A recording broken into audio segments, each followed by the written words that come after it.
প্রকাশ্যে এলো শাকিব খানের নতুন ছবির লুক, যেটি দেখে রীতিমতো প্রশংসা করছেন অনেকেই।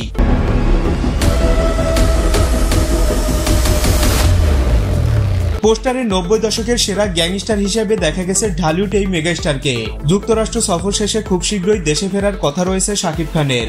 সম্প্রতি তিনি আমেরিকা থেকে নতুন ছবির বার্তাও দিয়েছেন। সে বার্তায় তিনি লিখেছেন নতুন কিছু নিয়েই ফিরছেন শাকিব খান, এমনটাই জানিয়েছেন। অলরেডি ভয়ঙ্কর একটি লুকে দেখা গেছে তাকে, হাতে চাইনিজ কুড়াল, পুরো বডিতে রক্তের ছাপ। ছবিটিতে কতটা দুর্ধর্ষ অ্যাকশন থাকতে পারে এটাই তার প্রমাণ। নতুন ছবির নতুন লুকের জন্য দীর্ঘদিন যাবত অপেক্ষায় ছিল ভক্ত অনুরাগীরা। তাদের জন্য এই ফ্যানমেড লুকটি ড্রপ করা হলো আমার চ্যানেলের পক্ষ থেকে। আগামী সপ্তাহের ভিতরেই ছবিটির অফিসিয়াল লুক ড্রপ করা হবে বলে জানা গেছে। সেটির সাথে আমার এই ফ্যানমেড লুকটির কম্পেয়ার করা হবে। সো দেখা যাক সামনে কি নতুন চমক আসতে চলেছে।